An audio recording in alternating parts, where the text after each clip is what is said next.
पर आप कैसे बुद्धिमान बनोगे? You will become wise when you will establish yourself. He is always looking to pinpoint things in your life कि तूने ये गलत कर दिया, तूने ये गलत कर दिया, तू ऐसा था, तू ऐसी थी.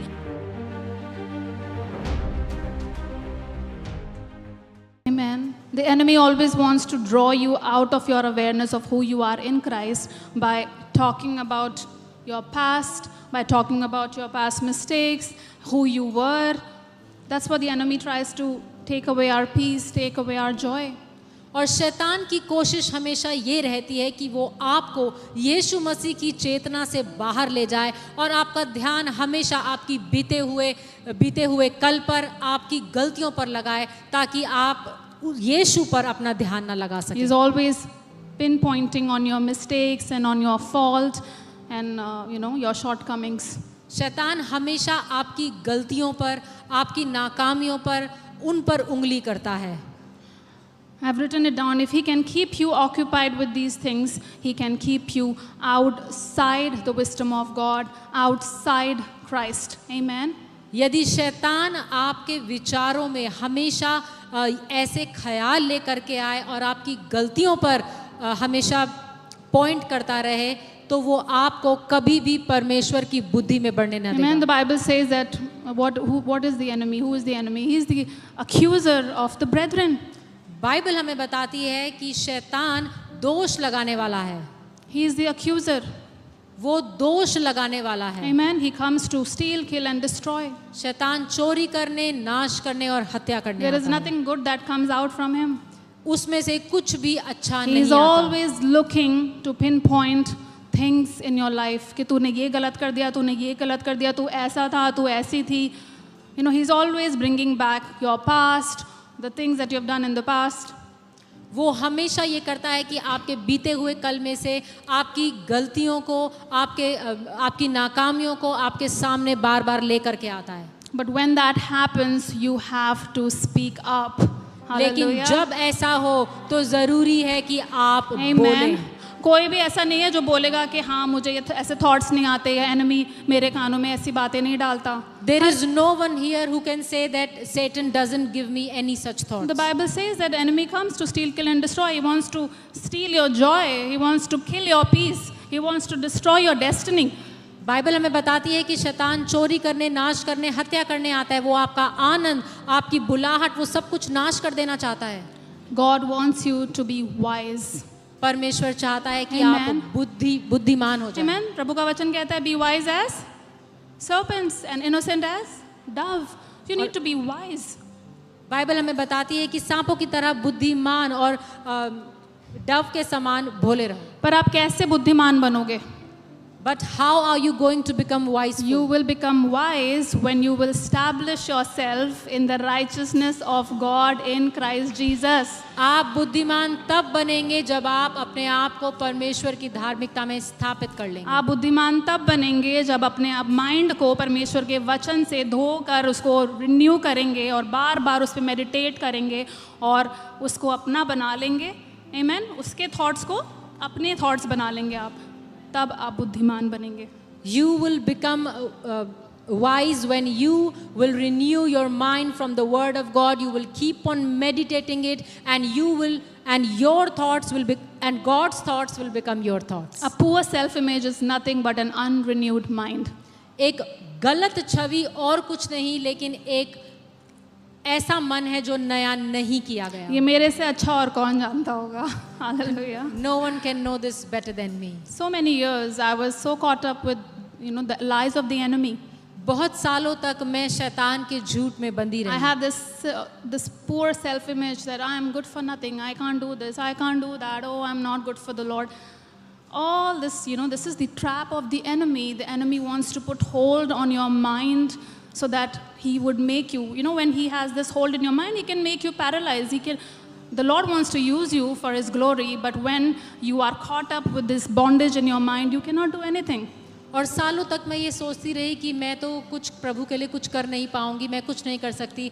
और शैतान यही चाहता है, वो जब ऐसे ख्याल आपके दिमाग में लाता है और आप उन पर मनन करने लगते हैं, तो वो इस प्रकार का होता है जैसे कि आपको लकवा मार गया और आप कुछ ऐसा सोच नहीं सकते जहाँ पे परमेश्वर आपके द्वारा बड़े बड़े काम करना चाहता है और आप नहीं कर सकते। It is like a spiritual paralysis.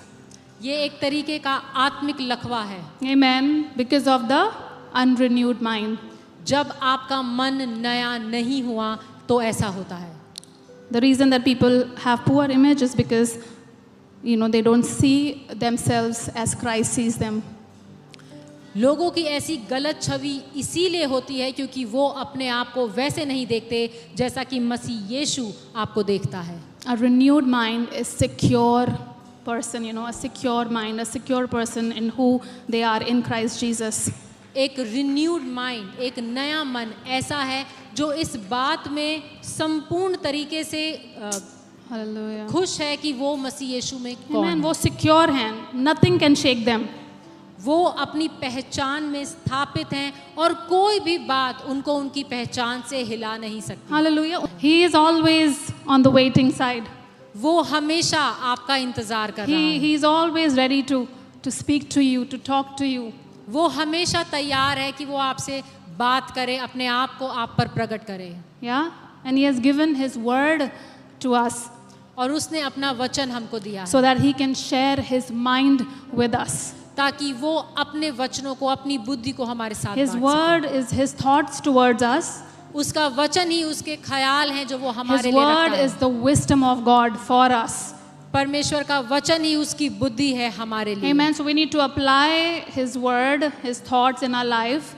तो ये ज़रूरी है कि हम उसके वचन को, जो कि उसके ख्याल हमारे लिए हैं, हम अपने जीवन पर लागू करें so that we can walk in the wisdom of God. ताकि हम परमेश्वर की बुद्धि में चल फिर सकें। Amen. I can do all things through the one I know so well. Let वो this सब- be, this your go-to scripture for today. Amen.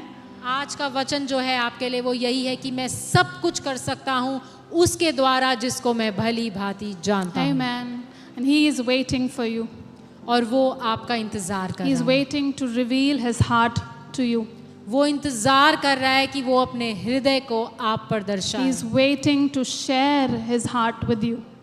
वो इंतजार कर रहा है कि वो अपने दिल को आपके साथ बांटे। If I don't know him well, I won't do so well also in my life. यदि मैं उसको अच्छे से नहीं जानता तो मैं अपने जीवन में भी कुछ अच्छे से नहीं कर पाऊंगा। If you want to do well in your life, यदि know your creator, know your God. Amen. यदि आप अपने जीवन में अच्छे से एक अच्छा जीवन व्यतीत करना चाहते हैं तो अपने सृष्टिकर्ता को अच्छे से जानें। Amen. John 15:5 मैं पढ़ूंगी. It says, I am the vine and you are the branches. He who abides in me and I in him bears much fruit. For without me you can do nothing. जैसे कि अभी हमने discuss किया ही था, उसके बगैर हम कुछ भी नहीं कर सकते। यूहन्ना 15:5 में इस प्रकार से लिखा है, मैं दाखलता हूँ, तुम डालियाँ हो। जो मुझ में बना रहता है और मैं उसमें, वह बहुत फल फलाता है, क्योंकि मुझसे अलग होकर तुम कुछ भी नहीं कर सकते। Just as we discussed that without him we cannot do Hallelujah. anything. The more Christ conscious we are, the more we'll be able to operate in faith and walk in victory in our life. जितना ज़्यादा हम यीशु की चेतना में चलेंगे उतना ज़्यादा हम जय में अपने जीवन में चलेंगे। The Bible says, establish yourself in Christ so that he can use you for his glory. Establish yourself in Christ so that he can use you for his glory. Bible हमें बताती है कि अपने आप को मसीह यीशु में स्थापित कर लो।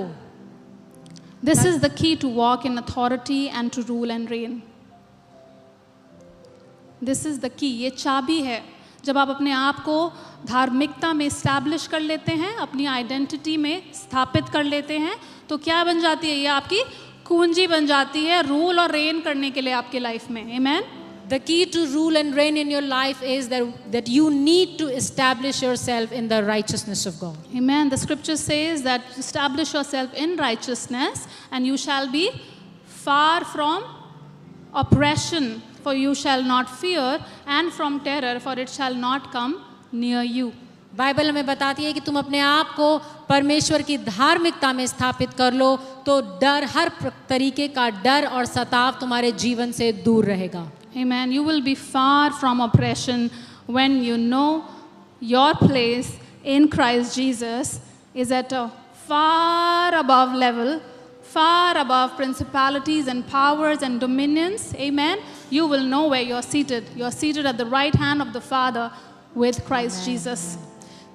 तो आप जान लेंगे कि आप मसीह यीशु में कहाँ पर बैठे हैं। आप हर तरीके के सताव से दूर रहेंगे, हर एक प्रधानता, हर एक राज्य से ऊपर परमेश्वर के दाहिने हाथ बैठे हैं। Amen. You will be far from every terror, every fear. For the Bible says God has not given you the spirit of fear, but of love, power, and of sound mind. हर प्रकार के सताव और डर से आप कोसों दूर रहेंगे, क्योंकि वचन हमें बताता है कि परमेश्वर ने हमें डर और भय का आत्मा नहीं दिया, परंतु सामर्थ का, प्रेम का और एक अच्छे मन का, बुद्धि का राइचसनेस आत्मा की दिया है। सीरीज में भी हमने सीखा है, राइट?